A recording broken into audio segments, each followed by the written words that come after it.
Cronin. 12, 14,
3, 4, 5, 6, 7.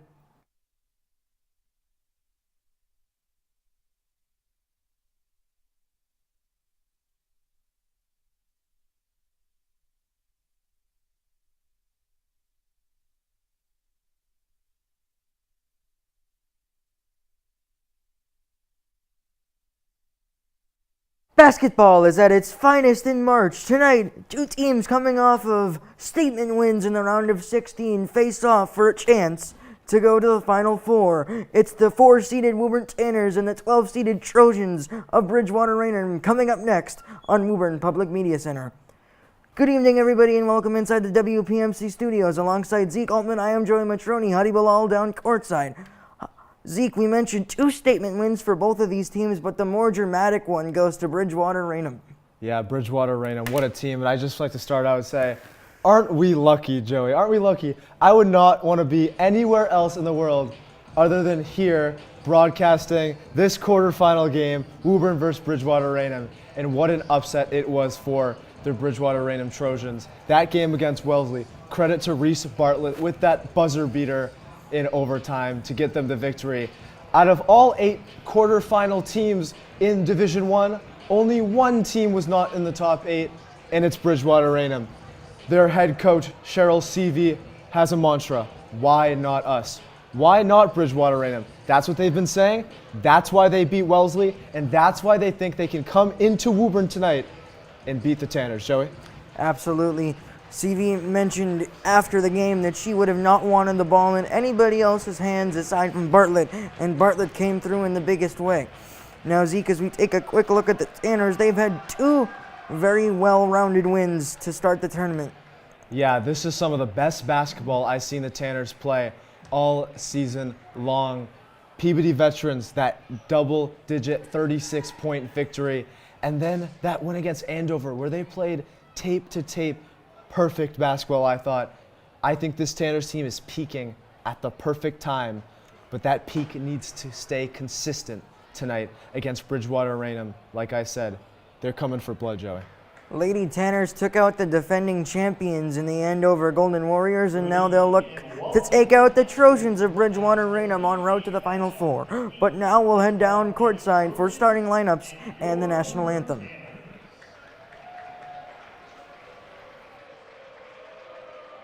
Introducing tonight's starting lineup for the Trojans.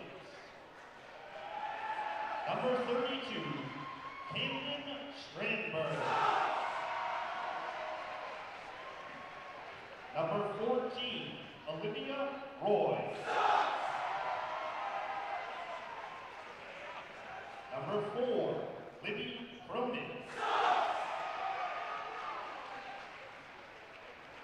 Number 12, Captain Brenna Woodbury. And number 23, Captain Reese Bartlett.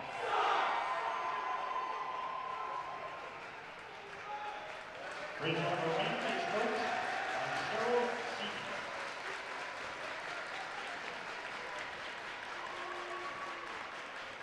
And now introducing the starting lineup for the Tanners. Number 22, Brooke Tuzelo.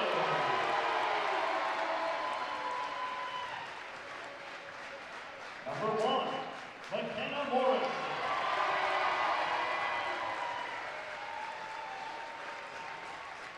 Number 31, Shannon McCarthy.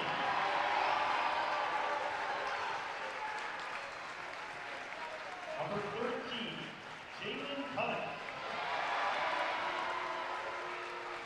And number 15, Captain Riley Morgan.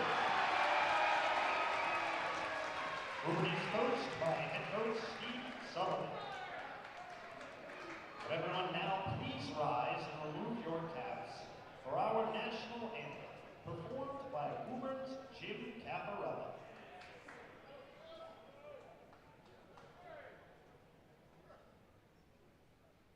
Oh, say, can you see by the dawn's early light what so proudly we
After a beautiful rendition of the Star-Spangled Banner, we are just about ready for basketball. But as we approach tip, let's head down courtside to Hadi Bilal to speak on the atmosphere as we approach tip-off.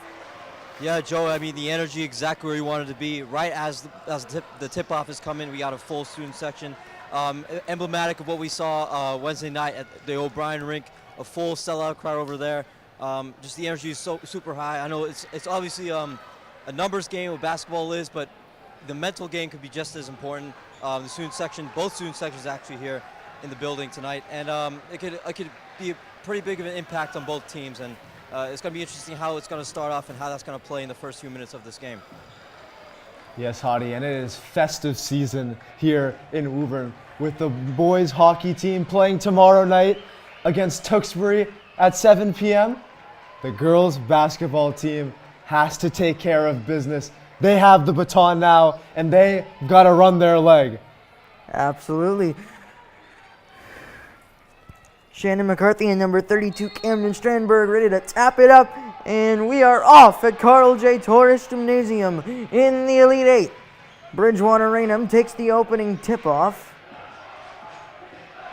and it's number 12 Brenna Woodbury to start it off now into the corner. Nice movement there from the Trojans. Off the start, tight defense, and the post ball knocked away. Drive back to the outside. Strandberg has it at the top of the key and gets it poked away by Morrison. On a knee goes back to Cuniff. And it's the opening possession for the Tanners on offense. Cuniff open, top of the key. Doesn't go, still loose, and Bridgewater-Raynham back the other way. And the paint, the layup is good, plus the foul. And a good start energy-wise for the Trojans. Just a whole lot, Joey, that just went on in that first 43 seconds there. If you take a look at that Bridgewater-Raynham half-court offense, they've got players cutting all over the place from beyond the arc, trying to create shots and trying to create opportunities for their fellow Trojans. Woburn, on the other hand, McKenna Morrison played outstanding defense that possession. 2 times she got a piece of the ball. She finally got away with it. Cuniff missed the 3. Bridgewater-Raynham showed their speed on the fast break with the layup, and 3 points up against the Tanners. McKenna Morrison, the junior guard, will get it restarted. Tanners down 3. Using a screen from McCarthy. Thought about the 3. Riley Morgan will try one from distance. Can't bake it in, and a Bridgewater rebound. Not typical offense for Riley Morgan. She's not really the team 3-point shooter. She's known for her defense, and boys, they're going to need it today as Bridgewater-Raynham step in line because of some good Shannon McCarthy defense. Libby Cronin found herself in a double team, and as you said, Zeke, Shannon McCarthy steps right in and makes the difference.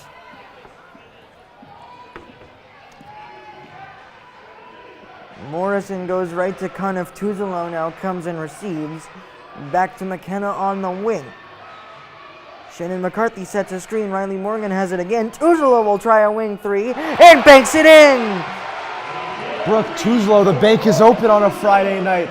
She was big for the Tanners in a couple games towards the end of the regular season, and a big 3 there. Tanners bring some press in. Beautifully played by the Trojans for another and 1 chance.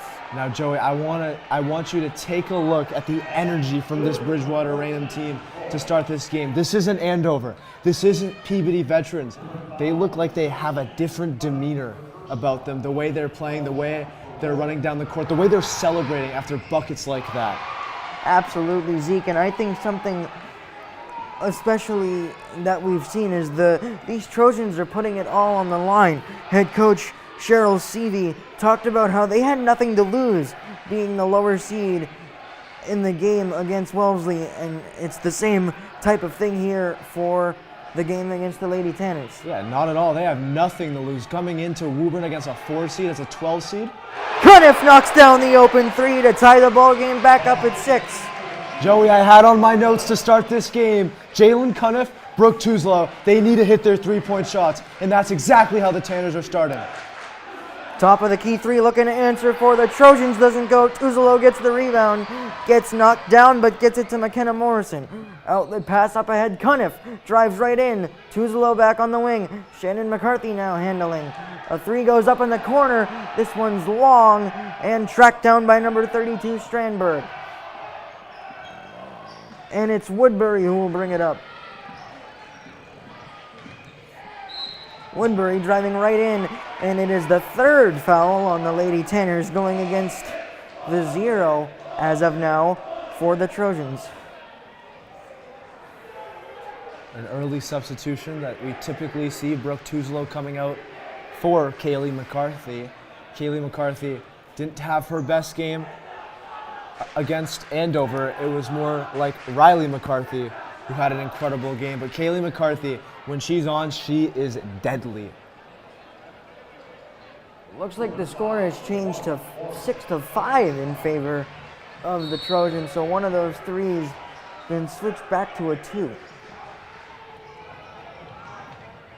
Trojans able to get the ball in on the wing. Now looking to set a play up. Driving right in on Morrison outside. Strandberg has a handle now on the opposite wing for Cronin.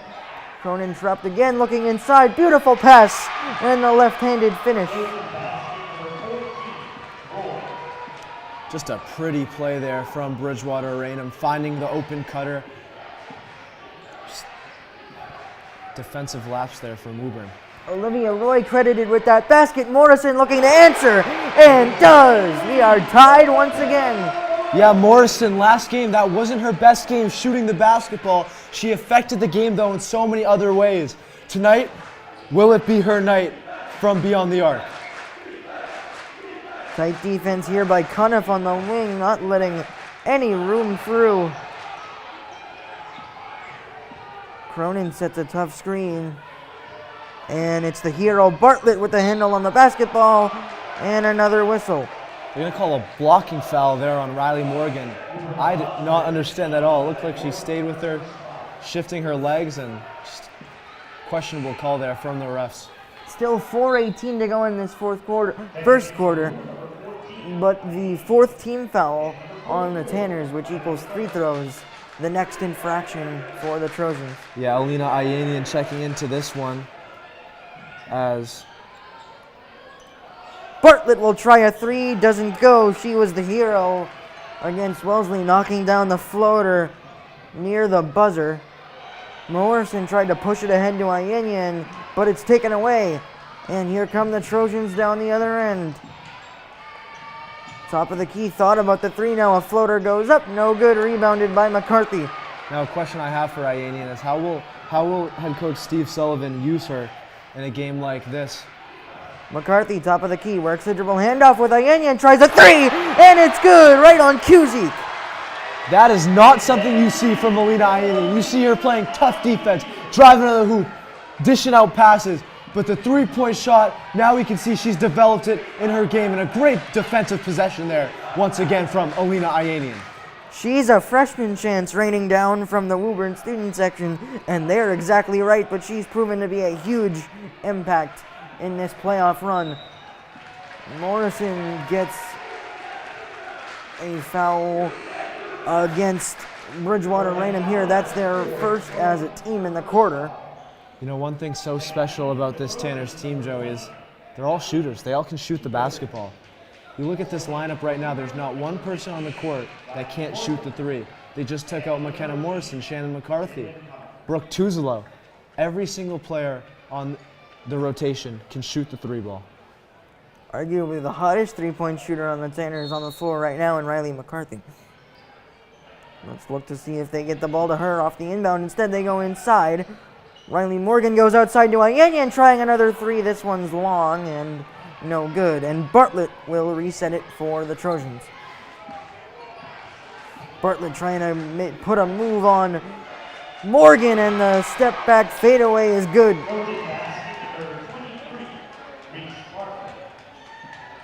Of course, Ayanian missing the freshman dance here at Woburn High School, but I think she'll be okay, Joey. If the Tanners are able to pick up a win, that's the only thing she can ask for. As we'll take a break here to check in on the scoreboard. Officials timeout. As the table did not light up and it just lit back up, so that could be a sign for the scoreboard as Athletic Director Phenom Jim Duran goes to check out the scoreboard, and a magic touch it looks like, Joey. He's got a big game tomorrow evening behind the bench. Boys hockey looking to punch their ticket to the Division I state title game. Division II, excuse me on that one. And Joey, if you were not at last game, and that's how the Tanners were so successful, the question is, I thought she should have found Cuniff once again with a wide open three-point shot there. Woodbury hands it off to Bartlett, who tries a three, gets knocked down, but hits it anyway. Boy, Bartlett is special. The way she just drilled that three, that was Caitlin Clark-like. The way she stepped back there, quick release, it was incredible. Morrison nearly got her ripped away, but they call a foul on the floor going against the Trojans.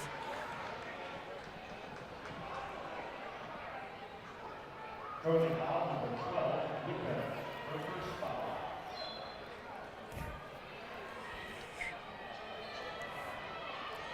Morrison resetting it at the top of the key. Right to Cuniff on the wing, cutting Morgan again. Instead, they go out to Morrison. Back outside. Cuniff, wide open three. No good. And Bridgewater-Raynham has the ball again on the offensive end. You know, Joey, that is a good possession. They got a good shot there. McKenna Morrison caused havoc and dished it out to Jalen Cuniff for the wide open three. So they keep getting looks like that. It will scream success. Bartlett tries to go inside, taken away by Tuzolo, and reset right to the ball handler in McKenna Morrison. Morgan wide open on the mid-range, doesn't go. Bartlett with the rebound. Yeah, look for Riley Morgan's off-ball movement, the way she can find that open space call for the basketball. Bartlett working on Morgan, and the shooters roll, and the three is good. Back-to-back possessions with threes for Reese Bartlett. Boy, she can shoot the ball, and that was an awful lot of spin on that basketball to touch the rim and kiss it right in there. Morgan goes right inside. Cuniff gets shut down, has to go out to the corner. Morrison looking to reset. McCarthy in the post through a triple team, gets it ripped away.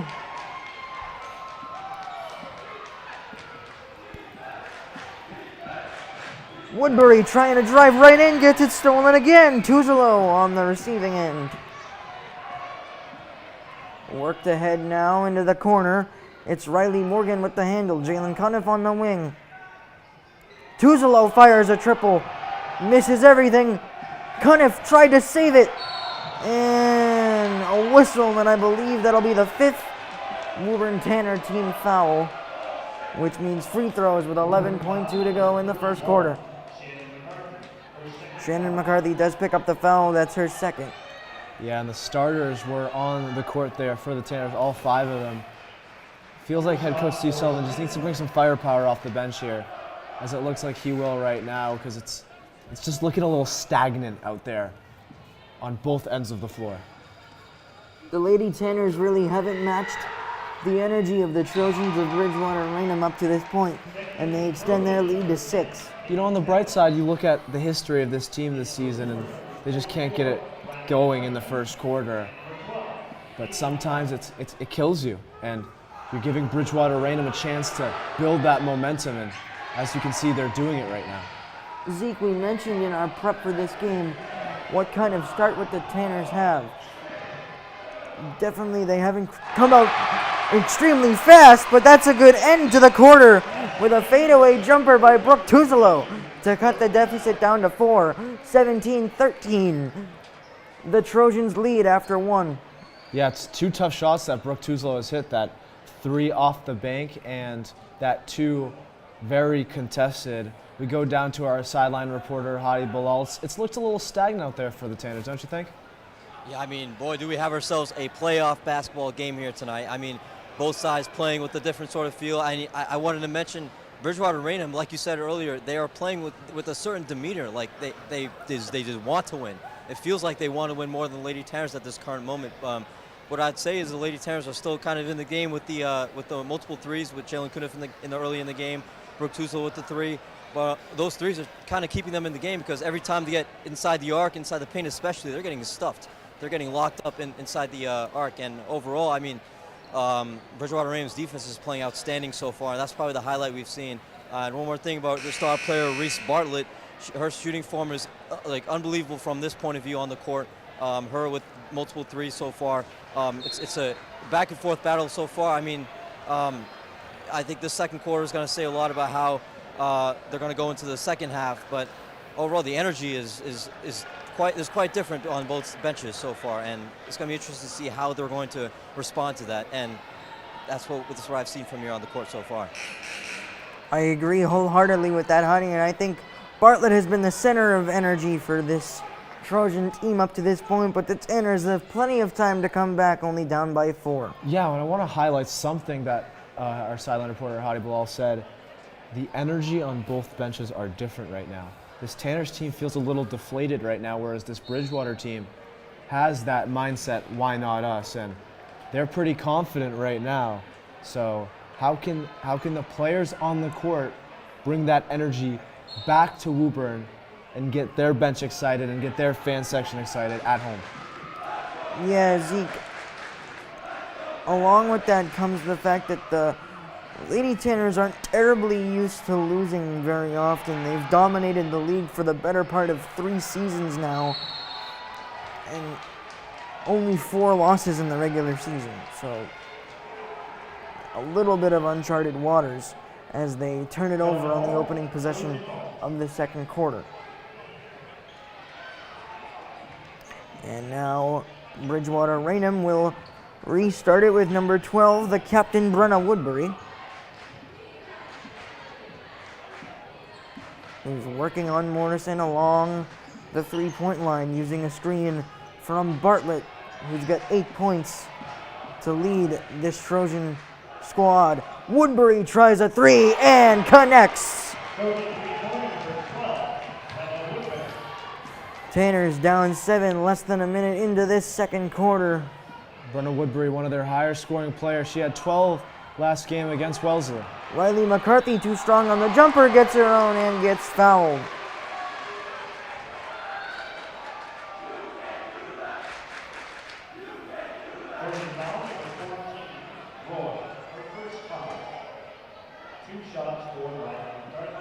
Riley McCarthy had the look, got the rebound, and that's one thing that the Tanners need to start doing, something that they've had all year long, is those second chance opportunities, getting those offensive rebounds and putting them back up and in. Of course, McCarthy missed the first free throw there, but that's a sign. That could be a sign of Woburn getting back to where they want to be. Also, Zeke, I would consider Riley McCarthy one of the X factors in the playoff run. Yeah, she's been incredible, and Riley McCarthy getting more minutes after Tuesday's shooting display seems pretty imminent. A lane violation will negate the free throw make on the second one from McCarthy, so it's 0 of 2 and the deficit stays at 7. Bartlett plays it ahead for Woodbury into the corner now. Nice move to get the open lane. Shot doesn't go, and Jalen Cuniff tracks it down. Impressive work there by Jalen Cuniff to fight through the crowd and get that rebound. Cuniff driving right in out to the corner. McCarthy knocks down the triple. Find Riley McCarthy wherever she is, whenever she is. She's going to drain that 3, and that's tough to get that shot, contested 3-point shot, and put it up and in. That's impressive from the first-year varsity sophomore. When Riley gets to her spots, there's not much you can do to stop her. Yeah, right on that wing, she is money. Now the drive by the Trojans is good for 2 to get their lead back up to 6.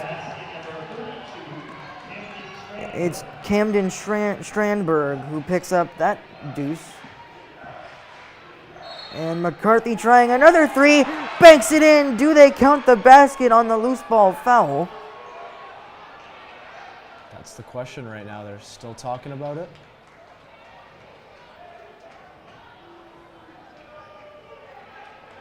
They're going to wave it off, it looks like. Yep, it's going to be inbound under the basket. Roy picks up the foul. That's her second, and that negates the McCarthy 3-ball make. Instead, Cuniff will inbound from underneath the basket back to McCarthy, who looks for cousin Shannon in the post, and Bridgewater-Raynham commits another foul.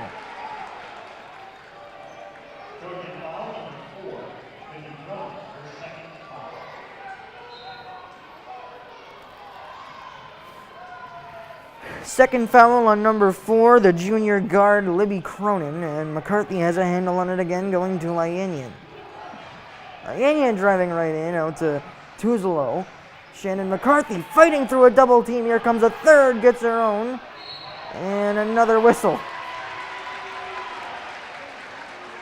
Yeah, McCarthy within 3 people there, and she tries to will her way into an open look. Bridgewater-Raynham all over her. That game plan, once again, pretty obvious of what they're trying to do to Shannon McCarthy as she continues to get swallowed up under the rim. Riley McCarthy will inbound this one.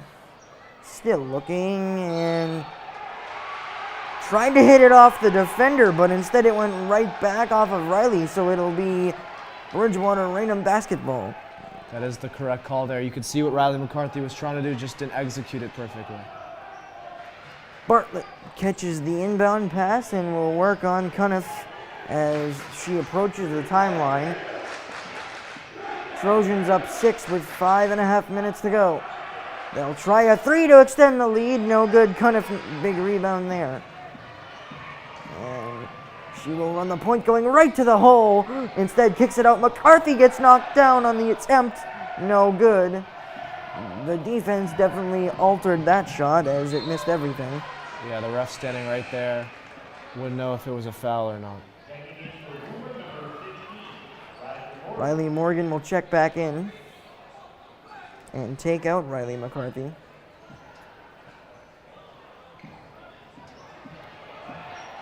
Inbound pass goes beyond half court for Woodbury, now looking to drive in.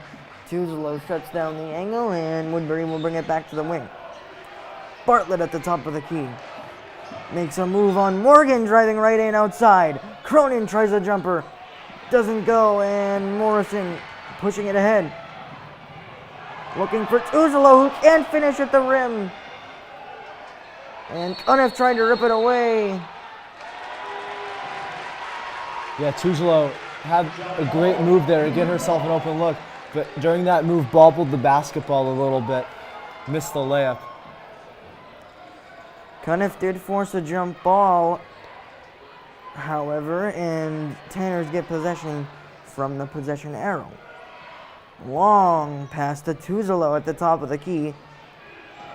Into the corner for Cuniff on the drive. Bounce pass back out to McKenna Morrison. Shannon McCarthy trying to get established in the post. Extra pass, Riley Morgan hits the pop shot. Yeah, good work there by Jalen Cuniff to find Shannon McCarthy, and hell of a job there by Shannon McCarthy to find the wide open Riley Morgan. That's hard to do. Bartlett going one-on-one with Morgan, reverses it to the opposite corner. Shot doesn't go down, and Morrison has the rebound. McCarthy tries a 3 and hits nothing but net. Shannon McCarthy, she developed that three-point shot all summer long, and it finally starting to pay to fruition there. We've seen it all season. It's had its ups and downs, but can it turn on tonight? A quick 5-0 run by the Tanners puts them back within 1. Boy, Joey, when you think of Shannon McCarthy and you think, oh, she can shoot the 3 now, how do you stop that? There's not much you can do as she's consistently faced a double or triple team all season long. You can triple her down low, or you can single coverage her at the top, beyond the arc, and they paid the price there. Not giving Shannon enough credit from beyond the arc.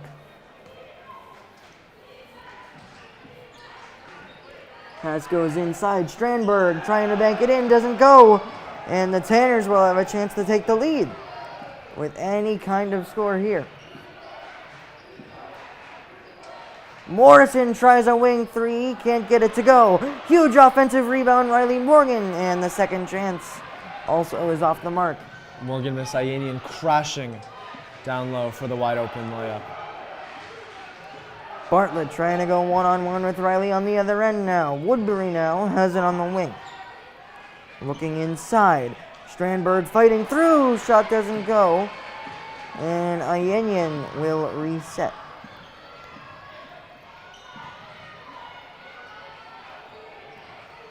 On the pivot foot, gets it out to Riley Morgan, who works a dribble handoff with Kaylee McCarthy. Ayanian open. Now tries to drive outside. Morgan, mid-range jumper is good for the lead. Riley Morgan with some timely baskets in this first half for the Tanners, taking the lead for the first time in a while, Joey.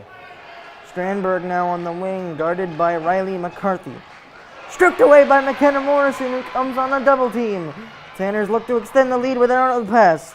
Outside, McCarthy taps it to McCarthy. Can't bank in the triple. And Bartlett has it going the other way. You're almost screaming there, Joey. Kaylee McCarthy wondering what to do with the basketball. Her twin sisters right there, wide open. Gets it to her just a little bit too late. Riley has to take a contested three there. Bartlett tried to work into the post. Now had to get it out to Woodbury, who's shut down. Now they get it back to her on the drive. Wide open teammate. Mid-range jumper doesn't go, and Ayanian has it here. Riley McCarthy wide open. You bet! I'm telling you, Joey, you put any contest on her three-point shot, maybe she'll miss. You put no defense on that shot, yeah, that's going in. Riley McCarthy has just been incredible all season long, and it's starting to pay off the minutes she's getting, Joey. Tanner's in the midst of a 10-0 run. Hottie, what is the difference in energy down on the court? Yeah, you could actually physically see the momentum kind of start to shift. After that last three, I think you see the bench all leaping and jumping right towards midcourt to meet the three-point shooter there. I mean, everything we've seen so far in the last few minutes in that 10-0 run is exactly what you want. I don't know if I want to call it the switch, like we've always said most of the season, but there's definitely been some sort of change. The demeanor is mostly similar on both sides. Bridgewater-Raynham still playing very physical. And I also wanted to mention on those words, both teams playing as physical as they can. This is a very physical game of basketball. And I think as we go into halftime, that's probably going to be the main message of Coach Sullivan to his team, is playing physical basketball. And that's basically the point of view I've seen from the court side so far. Yeah, and I just want to talk about two of those things you talk about there, Hottie, is the physicality. Yes, they're playing much more physical right now, but the switch. We should trademark that, Hottie, the switch, because every single time the 1 turns to 2 in the period number, that's when Woburn start to turn their lights on, start burning their engines, and that's when they put the pedal on the metal. Bartlett will look to stop the bleeding for Bridgewater-Raynham, working on the post against the smaller Ayanian, but a beautiful job on defense. And it's 3 seconds, and the Tanners take back possession. It's like spinning around in a circle, Joey. Eventually it was 3 seconds there. Again, we've seen Alina Ayanian matched up against the star in multiple big matchups, and she proves worthy there once again. McCarthy tries another 3. That's 2 in a row! Joey, I don't know if I'm surprised that she's hitting all these three-point shots or just incredibly impressed. This is an incredible shooting display from Riley McCarthy in these last few weeks. The freshman Ayanian rips it away and resets it to McKenna Morrison. Tanners have all the momentum in the midst of a 13-0 run, in large thanks to the distance shooting of Riley McCarthy. Ayanian thought about the 3, but a beautiful drive instead, and gets fouled going to the rack. Yeah, Joey, when you do your scouting report for these games, if you're Cheryl Seavey, the head coach of the Trojans, you're not thinking of Riley McCarthy. You're not thinking of Alina Ayanian. You're not thinking of those 2 players that are going to hurt you a lot. But Riley McCarthy, she's been incredible. Alina Ayanian on offense, the way she's maneuvered herself through the paint and past defenders has been just incredible. I just love watching Alina Ayanian play. Now, Zeke, I want to mention that at about the 5.5-minute mark, the Tanners were down by a score of 22-16. You look at the scoreboard now, they're up 7, 29-22. Yeah, Joey, it's like Hottie said. Hottie trademarked it, the switch. Ayenyan unfortunately goes 0 of 2 from the line, and Bartlett looks to drive again. Strandberg now tries a 3, trying to bring Bridgewater-Raynham back, but Cuniff gets the rebound. You might think Riley McCarthy's going to get guarded after this. Let's see if the Tanners work a play to get her open here. Morrison instead drives right in through 2 defenders. Lost control, gets it back. Tuzelo tried a layup, and it's Trojan basketball. Yeah, questionable call there. It looked like Tuzelo got hacked on the hand there. Morrison maneuvering herself through the paint with a nice little dump off to Brooke Tuzelo as she turns over the basketball. As you can see, Riley McCarthy staying in this basketball game. Tipped by Tuzelo, but it goes right into the hands of Bridgewater-Raynham. And it'll be Woodbury who will set it up with 17 seconds and counting to go. Remaining in this first half, 29-22 your score. Tight defense still with 8 seconds to go. Bartlett now with little time to decide what she wants to do. Swings it. Woodbury tries a deep 3. Doesn't go. And that is how the quarter will end. The Tanners end the quarter on a 13-0 run from that 5.5-minute mark on. And they have all the momentum going into the second half. Shows you, Joey, when the Tanners flip that switch on, it's incredible the things they can do and the potential they have. We'll go down to our sideline reporter, Hadi Bilal. What changed? Shifting. I think that amazing run we've seen in the last few minutes, I think, I don't want to say I want to trademark it, but I feel like I've been saying it every single game now, the switch that we've seen. If this probably was it, and like I said last break, going into halftime, I think Coach Sullivan is going to remind the team about physicality and how both teams are both playing physical. Bridgewater-Raynham is definitely not going to slow down. I know they've kind of let loose a little bit in the last few minutes of the second quarter, but the message is still going to be very similar. It's going to be about physicality and physical play going into the second half. But yeah, that's the point of view I've seen from court side. Overall, I mean, the three-point shooting from Woburn just unbelievable. I think that's what kept him in the game in the first quarter. But then more opportunities just unleashed in the second quarter there to go on that run. But I think not completely satisfied for Coach Sullivan here. See, I'm not in his mind, but there's definitely got to be some adjustments made both sides, and it's going to be very intriguing to see what's going to happen in the second half of this very exciting 8 matchup in MIAA. Absolutely, Hadi, and the Tanners look to keep it going. Up 7, but they've got 16 more minutes until they can punch their ticket into the Final Four for the second consecutive year. We'll be back after a break on WPMC.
Basketball. Zeke, the Tanners ended the first half firing on all cylinders. Yeah, they were, of course, like you said, Joey, that 13-0 run that they had. Bridgewater-Raynham, they took their foot off the gas pedal and Woburn capitalized. Of course, that switch when it went into the second quarter. But the Tanners have been known for coming out a little bit slow in the third quarter as well in that second half. Those first 4 minutes have been a little stagnant. They haven't really picked it up in those two games until the second 4 minutes of that quarter. So they just need to start fast. We keep saying that for halves, for the first half, for the second half, but can they actually do it here? We shall see. 7-point lead as they await the start of the third quarter. The outside shooting has been a major strength. 21 of the 29 points coming from beyond the arc. That's 7 of 13 shooting from 3. It will be Libby Cronin to inbound the basketball, and we are underway in the third quarter. Bridgewater-Raynham looking to claw their way back into this one, down 7. Still scoreless in the last 13 points for the Tanners.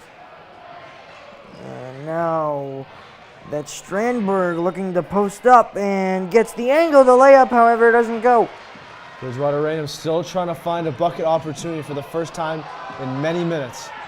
A lid on the basket for them as Cuniff knocks down a 3 to extend the lead to double digits. Second 3 for Jalen Cuniff. She's really got her three-point stroke going late in the season. Bartlett now going one-on-one with Morgan as she's done for a good portion of the evening. Now a screen comes in and the post backing away, firing one up. Doesn't go, but a whistle and a foul as she jumped into Morgan.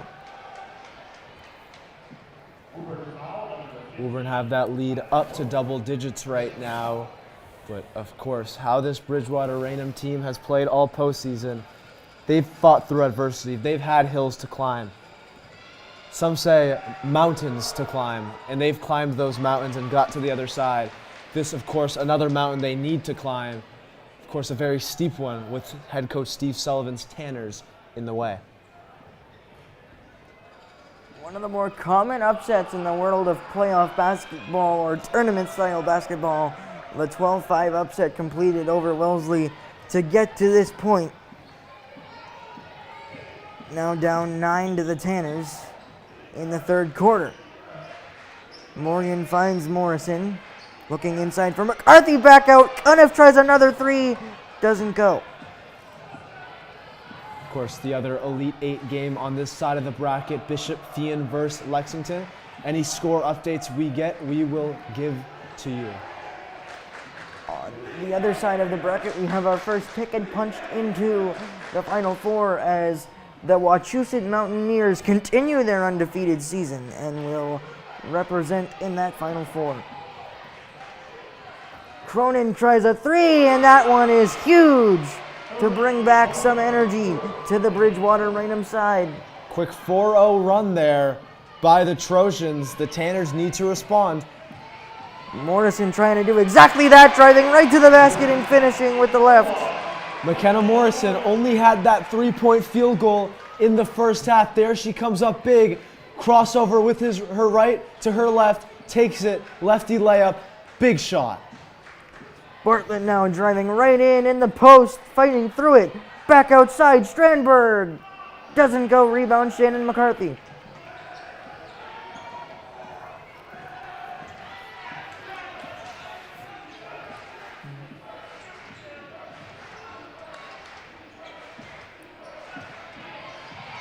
Shannon McCarthy working her way on the post again. This one doesn't go and Cronin comes away with the rebound.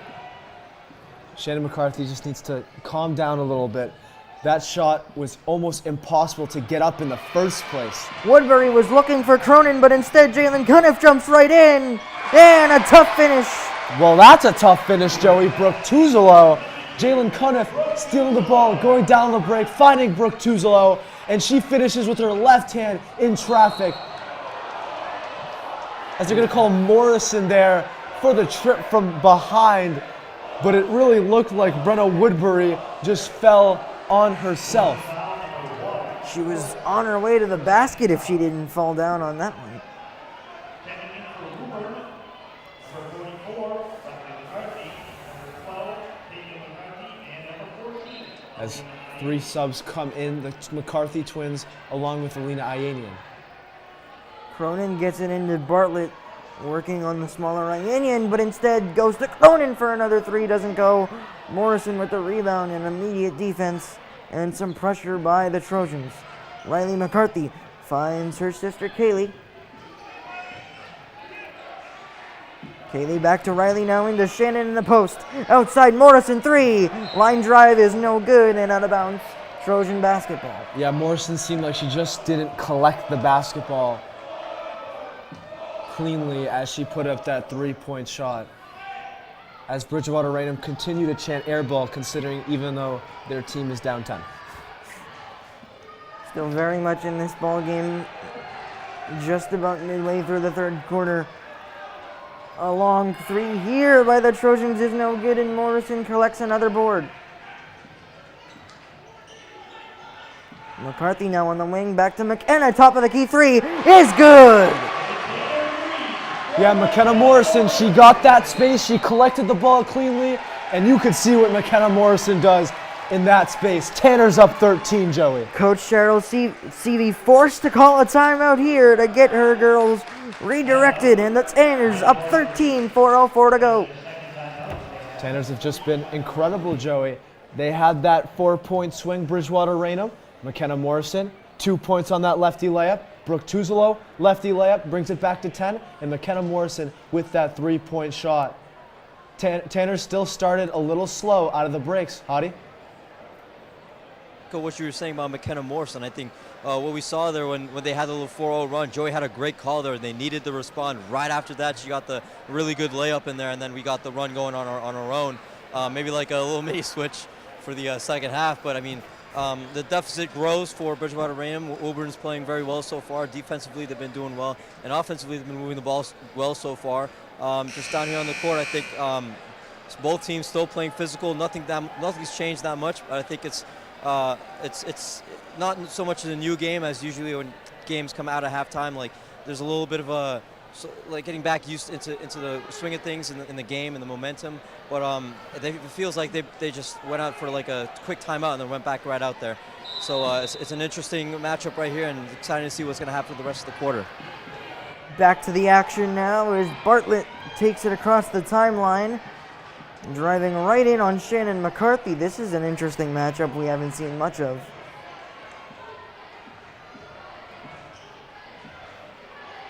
Bartlett still looking for an angle. Has to go up to Woodbury, guarded by Morgan.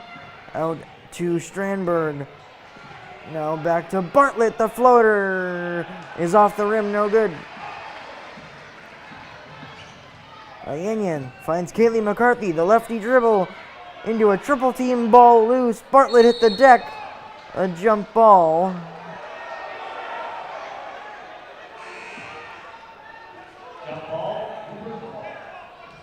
And possession favors the Tanners. Riley McCarthy will inbound.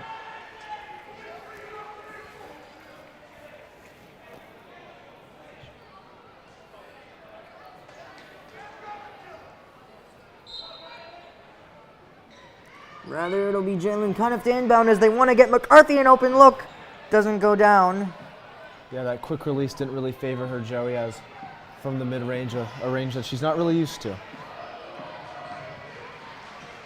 Woodbury, another tight drive. This one with the left is good, and it rolls home. Boy, Joey, that was an incredible drive there from Brenna Woodbury. Riley Morgan was all over her, playing great defense, but better offense from Brenna Woodbury. Riley Morgan with the handle on it now, using and setting a screen for Kaylee McCarthy. Now the ball goes back to Morrison. Nice ball moving here. McCarthy tried a jumper, doesn't go. Morgan tipped it out, but it's Bridgewater-Raynham who comes away with possession. And Bartlett on the wing, going one-on-one with Cuniff. Looking to get into the post. Back outside.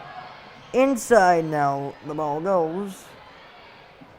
Back out, Bartlett on the wing, tries a three. No good, rebounded by Morrison. And in stride, she'll push it ahead.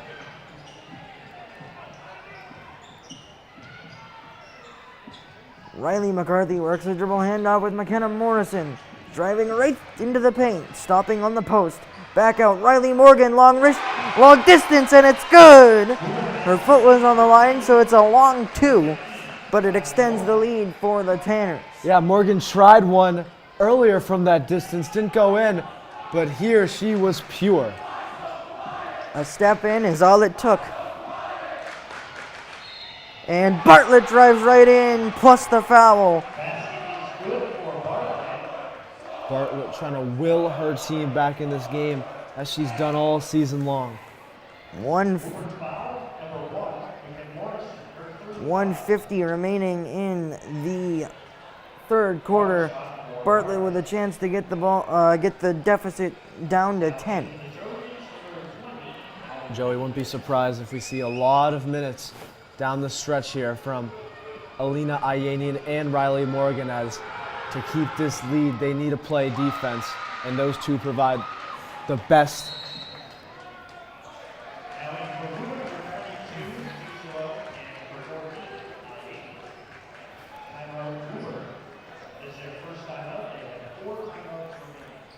We'll take a break here with 150 to go in the third quarter. Tanner's still up 10, 41-31.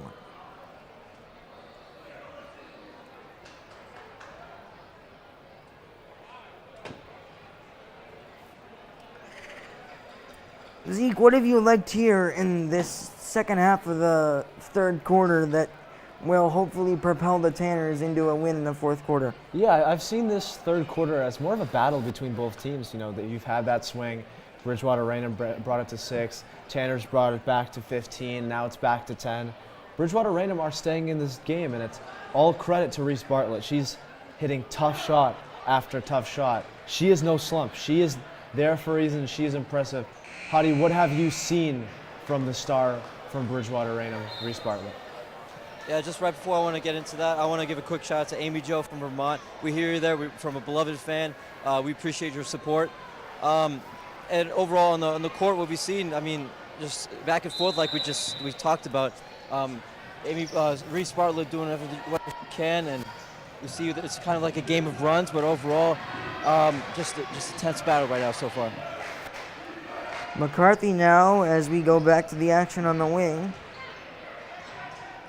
Looking for a pass inside. It's Uzalo, and it goes out of bounds, but the Tanners retain possession.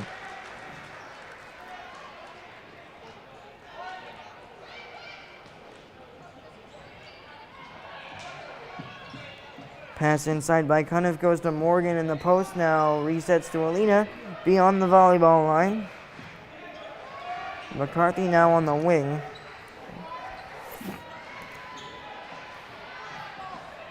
Ayanian open on the wing. Now another jumper. This one's no good. McCarthy tried to pick up a one-hand rebound. Did not convert. And Bartlett has the ball along the timeline.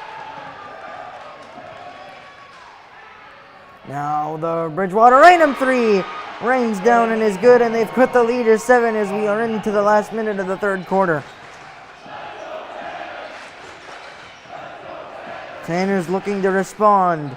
Tuzalo finds Morgan back inside. McCarthy with a nice move, picks up the foul and the bucket.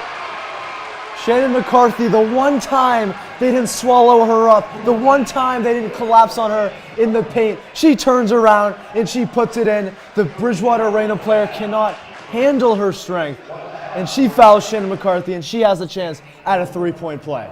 Zeke, while we have a quick break in the action, I believe we have our next ticket punch to the Final Four. Bishop Fian, Joey. Boy, they are a powerhouse, beating Lexington 75-26, a 49-point victory for Bishop Fian, but we will get into that during the quarter break. 35 seconds remaining in this quarter here in Woburn. As another corner three by Bridgewater-Raynham is good, and another answer. Counter punch, counter punch, counter punch. This game is not over till those triple zeros, and we've seen evidence throughout this third quarter. McCarthy with another chance in the post. This time gets it ripped away by Woodbury. Here we go with 10 seconds. Driving right in, another foul. This one could be a costly one by Cuniff. And with 7.9 and the clock stopped, Bridgewater-Raynham with another chance to cut into the lead. Yeah, just a little silly there from Jalen Cuniff. Down the lane, of course, Bridgewater-Raynham trying to get that bucket before the half. She was floating, it looked out of bounds with her momentum, but Cuniff dives right into her as the Bridgewater-Raynham player at the line shooting two. Just not what you would want to see from the Tanners to end a quarter. Woodbury able to go 1 of 2 from the line, so Tanners avoid the 5-point deficit, but instead Morrison now with another chance. McCarthy has to fire at the buzzer, doesn't go, but the Tanners end the third quarter up by 6, 44-38. Boy, this game's tight, Joey. This game is tight, but we'll move our focus to a game that wasn't very tight. We'll go down to our sideline reporter, Hadi Bilal. What are your thoughts on Bishop Feehan defeating Lexington 75-26? Yeah, I think when you mentioned that, when you started reading out the score and you kind of emphasized 75-20, and then you said 20-something, I was like, wow, that's quite the deficit. So if we win here tonight, then that's going to be quite the challenge. I mean, we are 0-2 against them in the season thus far, but it's a whole different ballgame once we get there. It's Final Four. Atmosphere is different. It's a neutral site. It's going to be exciting. But I wanted to mention here on the court about how Woburn started kind of pulling away, but every time they put something out there, Bridgewater-Raynham had a quick answer, a quick counter, like you said, counterpunch. So Bridgewater-Raynham really fighting, staying in this game, doing whatever they can to fight, playing physical basketball like we said throughout the entire game. But yeah, overall just a great fight. They're not getting out of it. It seemed like for a second there that Woburn was starting to pull away a little bit, but Bridgewater-Raynham staying in this game, making things interesting as we head into the fourth quarter. There are 8 minutes left to decide who will punch their ticket to the Final Four, and we are just about ready for that to begin.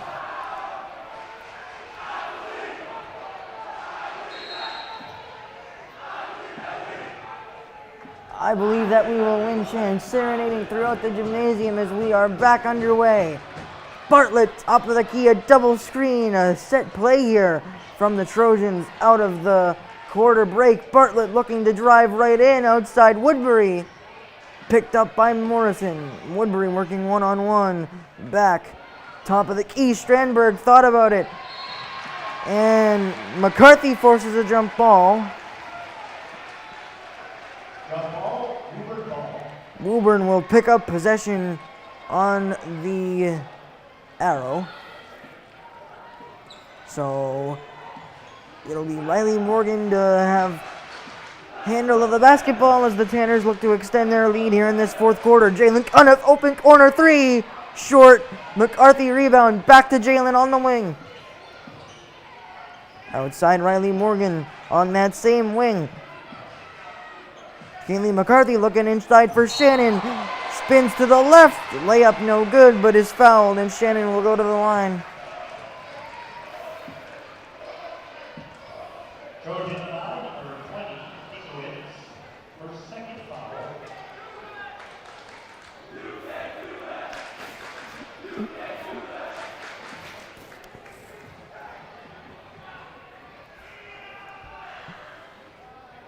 McCarthy unable to bounce the first one in from the line.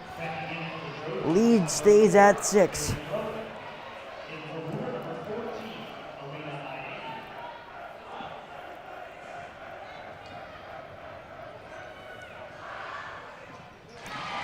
McCarthy able to go 1 of 2, extending the lead to 7:45-38.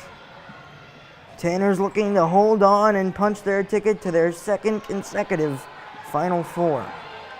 Bartlett going one-on-one with the defensive genius in Alina Anyan.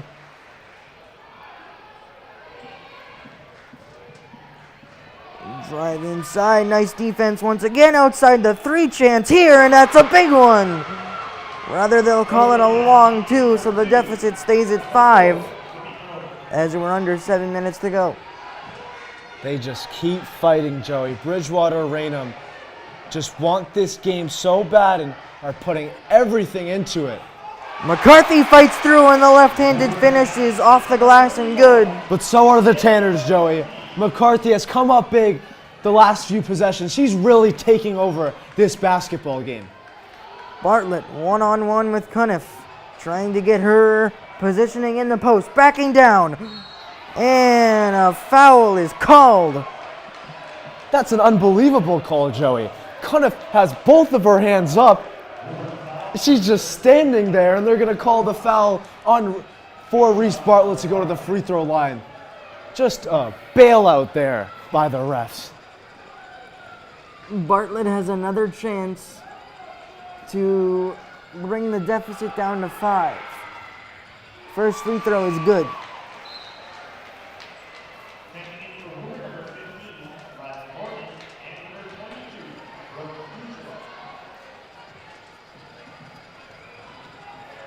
Bartlett with a chance for her 17th points from the charity stripe.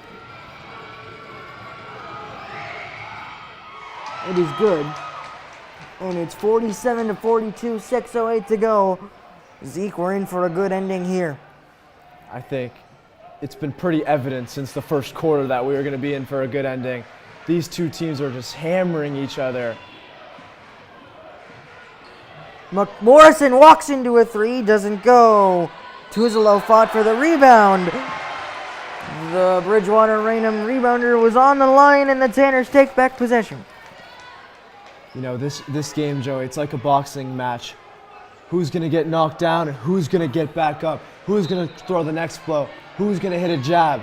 These are all different ways to describe this basketball game. What a play there from Steve Sullivan. Riley Morgan wide open there. Couldn't have drawn it up any better. A beautiful cut from Morgan off the inbound, and it's an easy deuce. You think they practiced that? Strandberg trying to answer with a 3, nearly bounces in, but McCarthy has the rebound. Out ahead, Ayenyan trying to go for Morgan, but the pass was too strong and out of bounds. Yeah, I just want to highlight that play there, Joey, from the inbound. Riley Morgan came around the corner, hit the elbow, and had no one within a country mile of her. That's all credit to Steve Sullivan and how he's been coaching this game, that play, and this season. He is deserving of everything he gets when it comes to victories for the Tanners. Bartlett now still working on Ayenyan on the wing. Going inside for Strandberg. Through a double team, lost control of the ball. Tuzolo dove for it, but it goes out of bounds. You can see the energy. You've seen players diving for basketballs. McKenna Morrison earlier, Riley Morgan earlier there, Brooke Tuzolo. As you might want to expect the entry of Riley McCarthy maybe later in this game. I believe we're going to have an off-ball foul before the inbound on Brooke Tuzolo. So that will change the position of the inbound. Yeah, it looked like Tuzolo just got caught up in a screen there. It was a little too physical as Kaylee McCarthy checks back into the game for her. Physicality been one of the main pillars of the Coach Sullivan philosophy all year long. Bartlett drives right in, trying to get 2, and does. 19 points for Reese Bartlett. Like I said before, Joey, she is Bridgewater-Raynham right now. Everything she's doing seems to be turning to gold because she is such a great player. McCarthy with another chance to work on the post, gets her own rebound, but it's ripped away by Cronin. And who else but Bartlett to handle the basketball? Tries a deep 3, and it's good! Cold-blooded from Reese Bartlett to cut the lead to 2. Wow, just wow. Reese Bartlett, 22 points on the game. It doesn't seem like we've seen a player like this all season long just take control of a basketball game. Reese Bartlett, she continues to be special for the Trojans. We'll go down to our sideline reporter, Hadi Bilal. You talked about her shooting form earlier. Talk about it more. Yeah, I know. I just want to, I don't think I have anything else to add on to that. Reese Bartlett is really just setting the tone here being in complete control. Shooting form, like I said earlier in the game, I think it's really good, really well. Probably the best on the court right now. Absolutely taking control of this game, like I said. She seems to be in her zone. She seems to be calm, composed, finds the opportunities, is not afraid to shoot at them and fire. But just overall, just a great game so far by her. I believe 20-plus points right now. We're in the final stretch of the game. There's been a deficit, but Bridgewater-Raynham has cut it down to a few points now. It's really anyone's game. Like I said in basketball, like I said earlier in the season, it's not over until it's over. Yeah, and Hadi, I just want to ask you another question here. As you can see, the student section's bouncing, making this place go crazy. How much of that advantage has it been for both teams? Oh my God, I think it's quite deafening in here when both student sections are active like that. Just now, as I was talking to you and they were doing that chant, I barely hear myself speak, so that's certainly a factor in how both teams are playing right now. Thanks, Huddy, for all of that. And we've got a loose ball foul on Bridgewater-Raynham. And Tanner set up another version of a stack play that they've worked on throughout the season. Going inside, McCarthy plus the foul. Boy, another play by Steve Sullivan out of the timeout. Just perfection. Incredible how he draws up these plays. Wide open look for Kaylee McCarthy. And there she is at the free throw line to make it a three-point play. Joey, I want to highlight one more thing. This season, the Tanners have had 8 games with a single-digit scoring margin, only losing one of those. If any team is prepared for a game like this, it's the Woburn Tanners. All nylon on the free throw attempt by McCarthy. Bartlett drives right in, lost the ball. Ayanyan has it and right through a double team finds Shannon McCarthy. Cuniff thought about the three instead. Takes a step back and resets. McCarthy back to Alina Ayanyan on the free throw line. Shot denied. But a foul.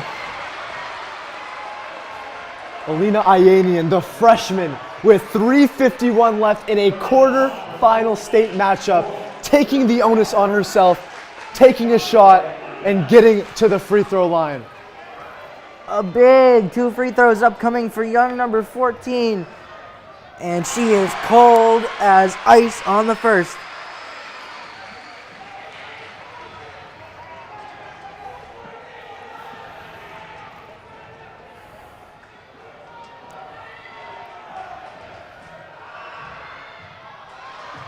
Ayanyan going 1 of 2 from the line, but it extends the lead to 6 points. 3:45 to go.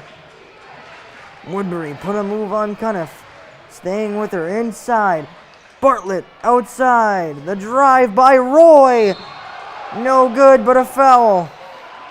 I feel like, Joey, if Cuniff just took the charge there, went down, we'd be going the other way.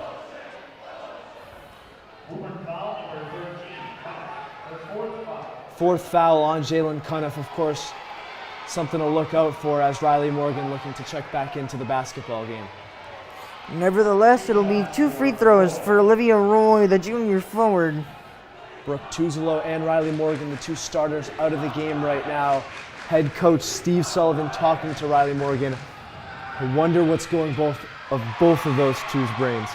Roy rattles the first free throw in. Lead back down to 5. Riley Morgan, a senior. She's been great all season, 3-year varsity player. Roy goes 1 of 2, a big miss. And the Tanners take it.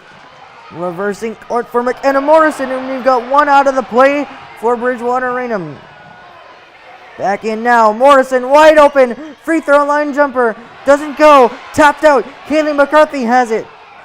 Back to Ayanyan, takes a moment, jumper doesn't go, and a rebound by Bridgewater-Raynham. But it's tied up by Kaylee McCarthy in the backcourt. Boy, Joey, every single thing that happens in this game, the Tanners are fighting. They're fighting for everything. Okay, Alina Ayanyan just missed a big shot there, but who's there? Her teammate, Kaylee McCarthy, to tie up the ball there and get a jump ball, so the next one will be going the Tanners' way. That was exactly the hope there, as Bartlett will reset it. Going against the freshman, and she's had a big duty going against these top players on each of the opponents. Bartlett floats one up, shot doesn't go! McCarthy has control and goes back to Morrison. Morrison ready to go one-on-one with Woodbury. Now Shannon works a dribble handoff. Morrison just trying to calm the game down here. Under 3 minutes to go. Drive by Morrison. Kaylee McCarthy has it here. Ball back in the hands of Morrison. Ayenyan back to Morrison. 2.5 minutes to go. The drive inside. McCarthy mid-range jumper. No good, and a Woodbury rebound. Just a great look there from Morrison to find Kaylee McCarthy. That is her bread and butter, the mid-range shot. Just bobbled it a little bit on the catch. Woodbury trying to get back in it, and Morrison took it away. Riley McCarthy has Kaylee McCarthy with her. Rather, Riley Morgan finds McCarthy, and it's a big 2 points. Boy, that play was all Riley Morgan there. The tip finds Morrison. Morrison found her down the court, and what a pass there. Incredible basketball from the senior captain, Riley Morgan. A timeout here, and the Tanners up 55-48, and a minute 54 to go. On the verge of heading back to the Final Four. Yeah, Joey, and the Tanners are playing with heart. Both of these teams playing with incredible heart and touch right now, but Bridgewater-Raynham falling a little bit behind. Reese Bartlett hasn't done much in the last couple minutes, but her mark on this game is not over. Hadi, I haven't asked you a question like this in a long time, but if you're Steve Sullivan right now, what are you saying to your girls? I mean, I wanted to mention how, like, in the last few minutes, they've just been feeling very composed. There's a lot of composure on the court right now. See them after the inbound the ball. McKenna Morrison in the last play trying to find some of the pass. We saw Riley Morgan take that and have an excellent play there. But I can't, watching this game, I can't help but smile. I'm appreciating just how great of a game this is, and just glad to watch it from this angle. But yeah, I just wanted to mention the composure on Woburn's side. They know what they're doing. They know what they have to do. I think Coach Sullivan is just, he's not urgent about anything. He's not gonna raise his voice about anything, and he's just gonna continue to call what he's been calling all game, and just make sure he's keeping his team's composure for the last few minutes of this crucial game here in the Elite Eight. I don't know if we could ask for a better basketball game here tonight, honey, and we've still got a minute 54 to go. Bartlett gets it restarted. Working on Morgan this time. The Trojans need points fast, but instead Ayenyan takes it away. Kaylee McCarthy, who hit a big layup moments ago. Morgan over to Ayenyan, back to Morrison on the wing. Ayenyan now with a handle on the wing, taking it back out. And a foul. McKenna Morrison saw the gap between the two defenders, took advantage of it. She got fouled. These are some big free throws for McKenna Morrison here as they want to extend this lead to 9.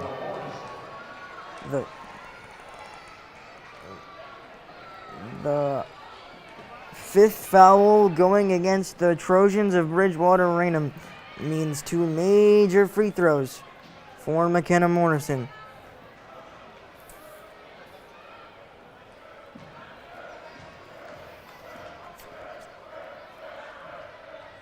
First one good by Morrison.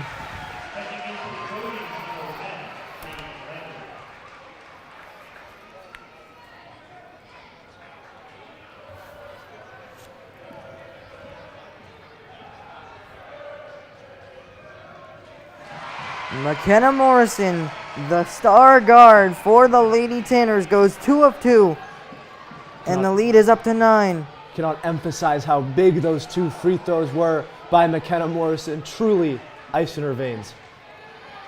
Approaching under a minute now. Strandberg in the corner. Back out Woodbury. Has to drive in. Outside Cronin. Gets it ripped away by Morrison. Coming the other way. Euro step and a foul.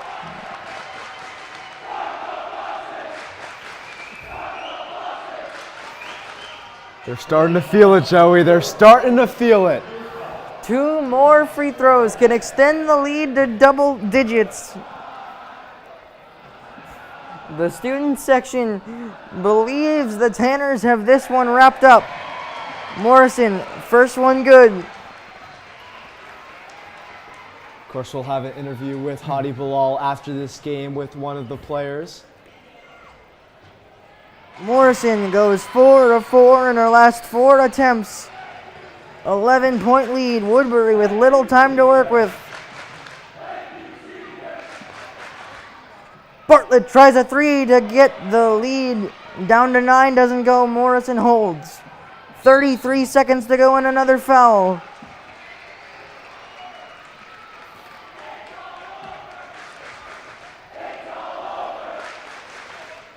Morrison can crack 60 with 60 team points with these 2 free throws, or at least one. Tanner's in no need to pick up this rebound as they'll have everybody back to play defense. Morrison misses the first.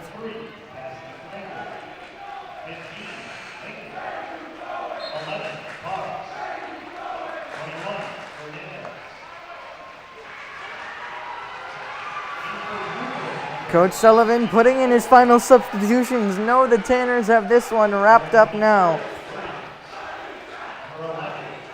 And the Riley Trask chant starting here. Of course, she coming from the DECA State Conference today. Amari Williams picks up the offensive rebound jump ball favoring the Tanners. I want to shout out all our incredible fans around the nation watching. Shout out Michael Nicholas, Nolan Hennessy, Noah Sheldon, Ronan Flavin, and Quinlan Vining viewing this from a cheesecake factory in Boston.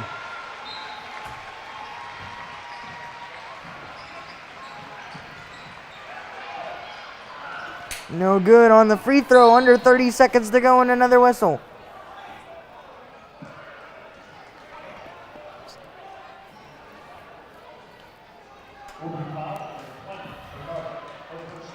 Bakari picks up the foul. Just a reminder to stay off the court at the end of the game for the trophy ceremony.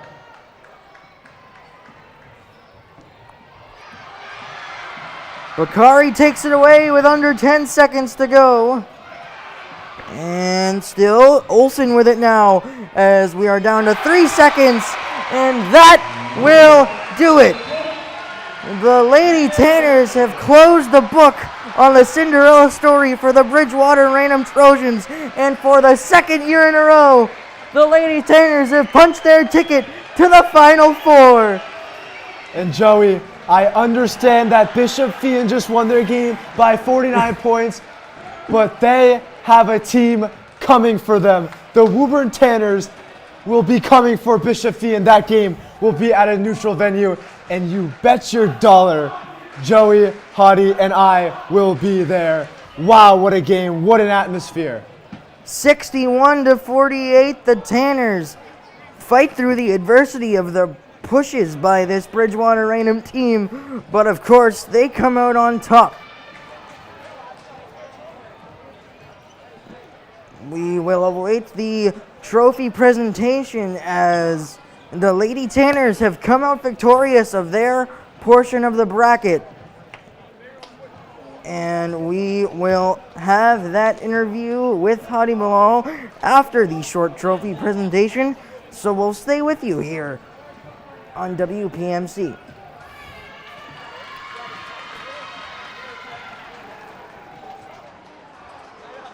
Congratulations to the Woburn girls on advancing to the Division I Final Four.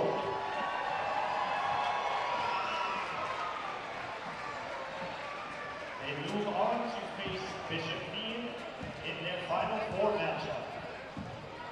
Good luck, Tanners.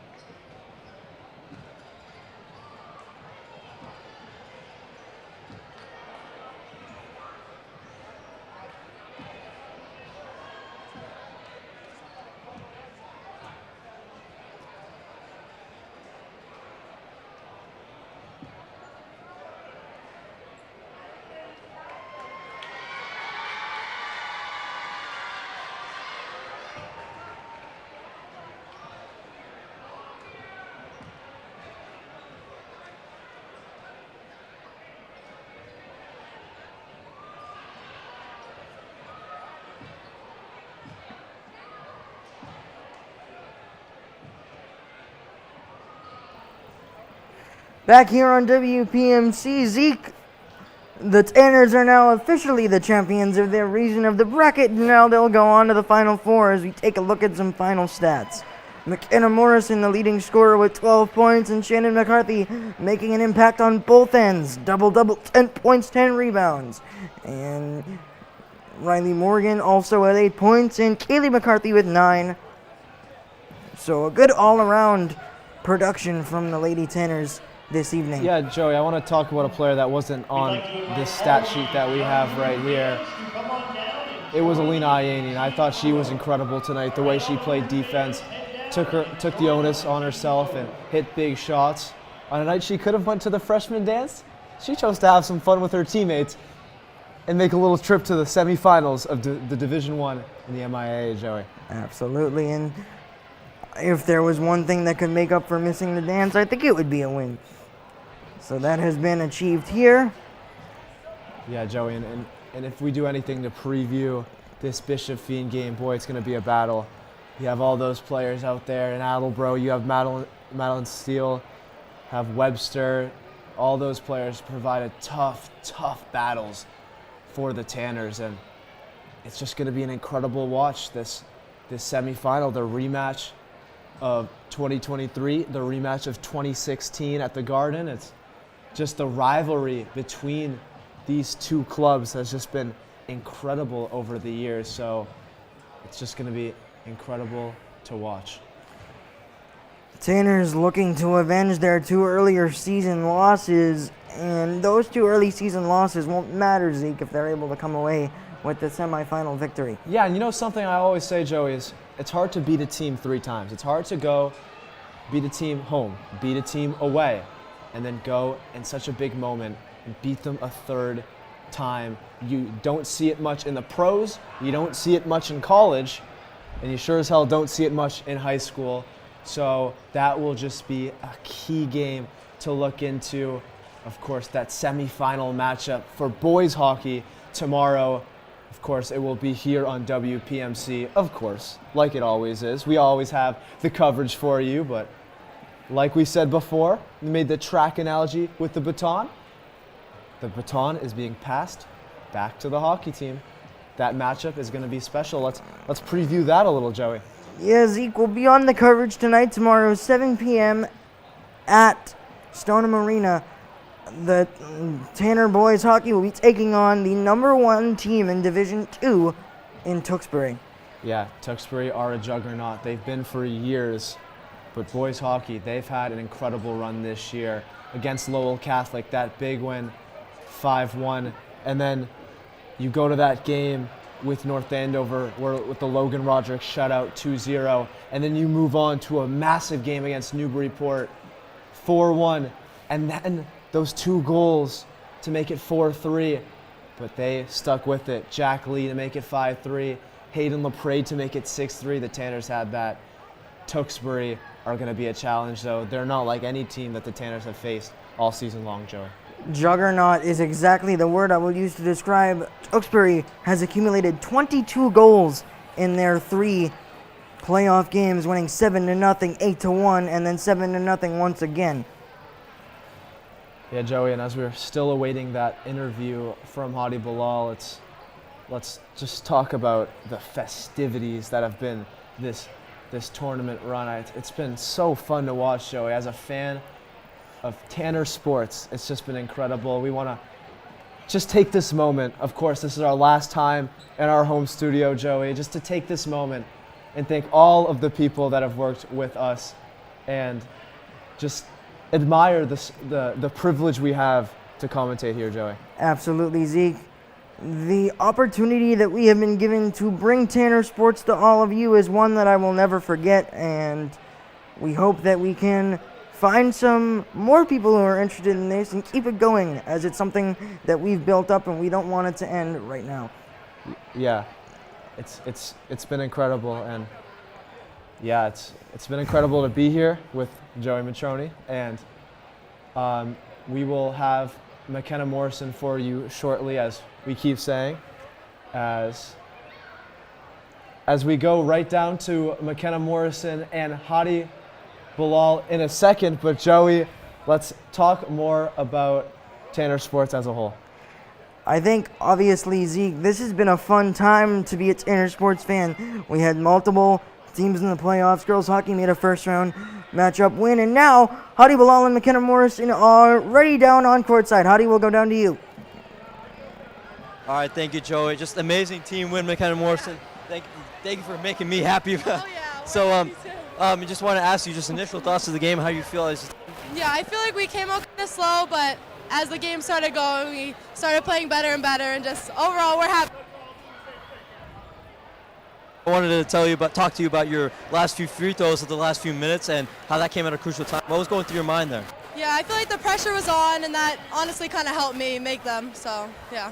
And I also want to mention, just kind of been tradition now to asking the interviews what happened in the rest of the league, rest of the MIA tournament. We heard that Fian won their game by a large deficit. I think it was 70-something to 20-something, and you're going to be playing them next in the Final Four. Obviously, you're 0-2 against them in this season, but what do you think about how you've been doing this postseason, how you're going to fare against them in this upcoming Final Four match? Yeah, I feel like we've been preparing for them throughout the season. We lost them the first 2 times, but third time's a charm, so we got them. Third time's a charm. Thank you again, McKenna Morrison. Amazing team win. And go back to Joey. Thank you. Thank you, McKenna, and thank you, Hadi.